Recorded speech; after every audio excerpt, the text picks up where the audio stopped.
These are the tools that we'll use in the demonstration of our IPB boots. This is the CCT02 cutting tool.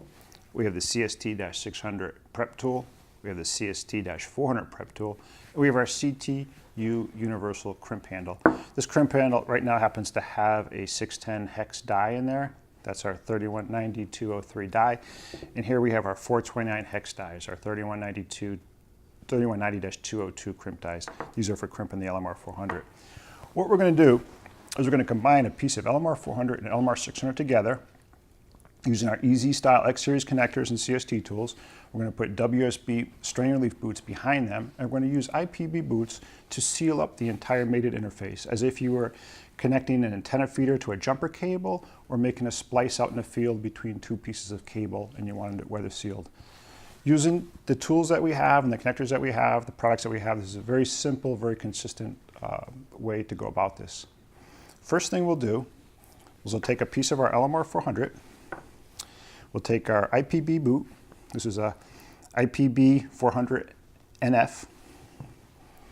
We'll put an N female connector on there, our EZ 400 NF-X connector, and we'll use our WSB-400 boot.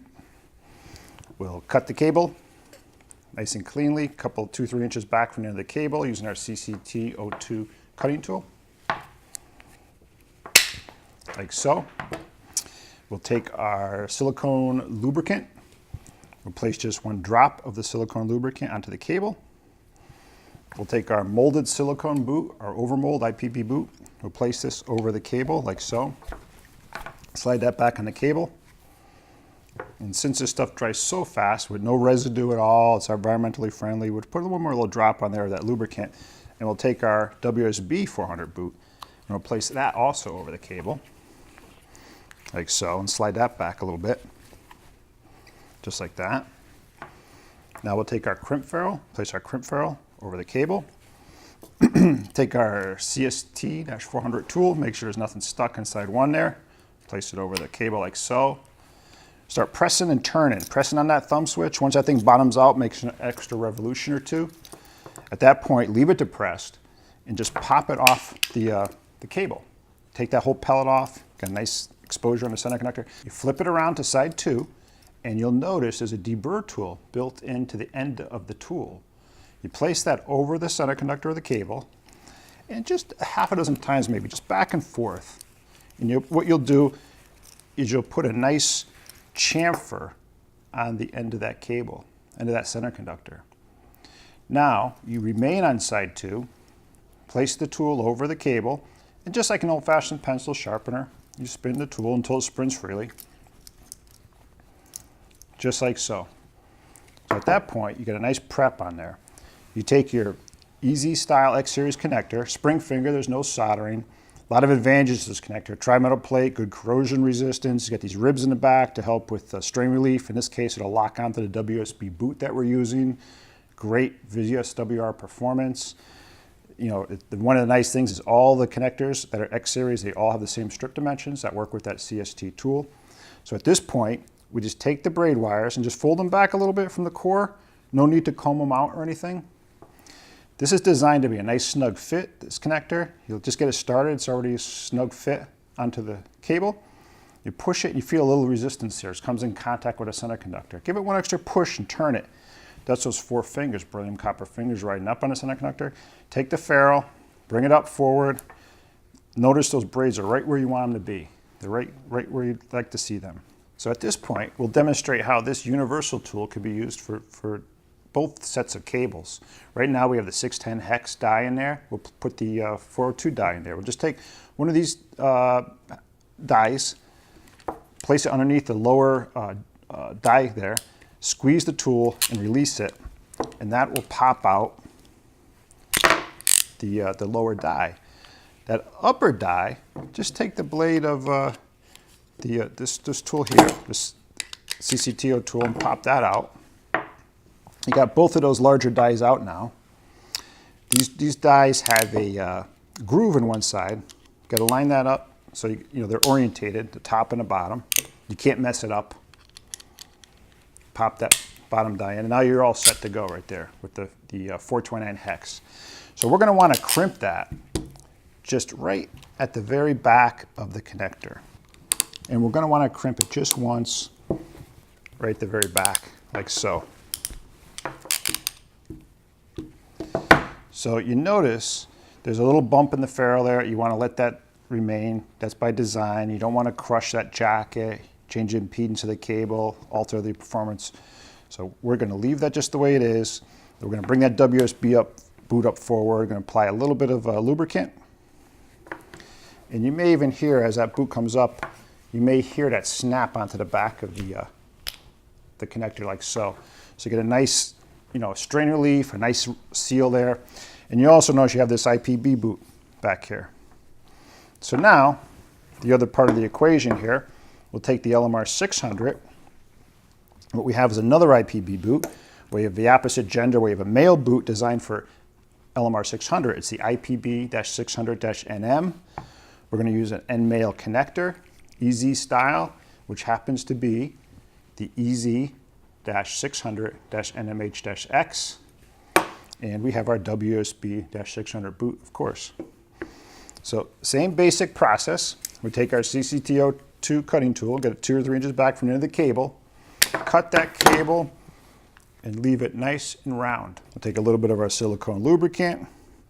Maybe go a little faster on this end here. We'll take our IPB boot, slide it back, a little more lubricant. Take our WSB 600 boot, get that started, slide that right back, slide our crimp ferrule there. Our CST 600 operates just the way our CST 400 did. We take side one, make sure there's nothing stuck in there from last time, place it over the cable till you get a positive stop, push down on that thumb switch, and once that thing bottoms out all the way, make an extra revolution or two, keep it depressed, and you pop that piece right off of there, that pellet right off there to expose that center conductor. Now you flip the tool around to side 2. You'll notice there's a Deburr tool built into the tool itself. Place that over the center conductor of the cable, and maybe a half a dozen back and forth. What that'll do is it'll provide a nice chamfer on the end of that center conductor. That's a real important step because we're using these spring finger contacts. Now we're still at side 2 of the tool here. Just like an old-fashioned pencil sharpener, spin the tool around the cable until it spins freely, just like so. And you got a nice good prep there. At that point, just take those braid wires, fold them back a little bit. You get your connector. It's a nice snug fit. Again, it's an X-series connector, all the same benefits and characteristics of the female we use there. Corrosion resistance, excellent VSWR, ribs in the back.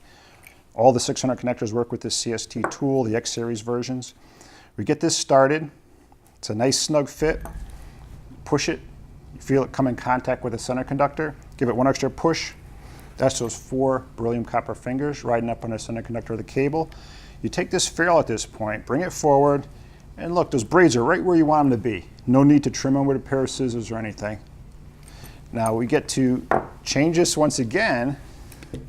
This tool here. Take a die, place it under the lower die. Pop that die out. We can use the blade of the CCTO2 to pop that die out.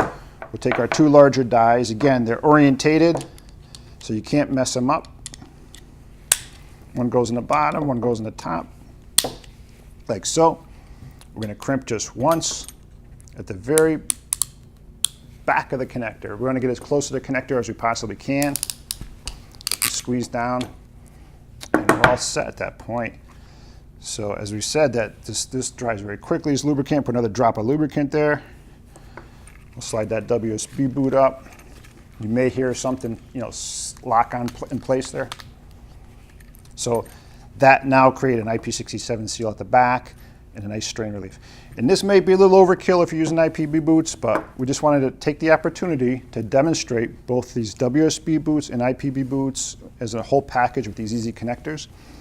So pretend this was your feeder cable and this was your jumper cable, or this was just a cable out in the field that you wanted to splice together. You got a male, you got a female, really good performance connectors. You've done a real good job terminating them. You've got good impedance uniformity. You mate these together, the male and the female. This is an N. You'd probably want to torque it to about 23, 26 inch-pounds properly to engage that gasket. We're not going to do that in the case of this demonstration, but just something you'd want to keep in mind. You got nice strain relief, nice WSB boots. You want to put a little bit of lubricant there. Put a little lubricant there. You can take this IPB boot, bring this forward. So you can take the male IPB boot on the LMR 600, bring that forward. And because this is soft silicone rubber, even though this is threaded, you can actually push this together, just like that. You just might want to twist it that last, half a revolution, and you're all set. Now this is something that you're not even going to see this on a TDR. You used high quality connectors, you used these CST tools, you did everything to minimize, limit variables in the process. This is a foolproof weather seal boot that's on here. For any reason, if you ever want to take this boot off and get at those connectors, you just unscrew these boots, slide them back, you get at that connector. So this is a nice solution, and it didn't take us very long. You can do it very quickly and very consistently out in the field with almost no tools, no electricity, not much more than some very simple hand tools. Thank you very much.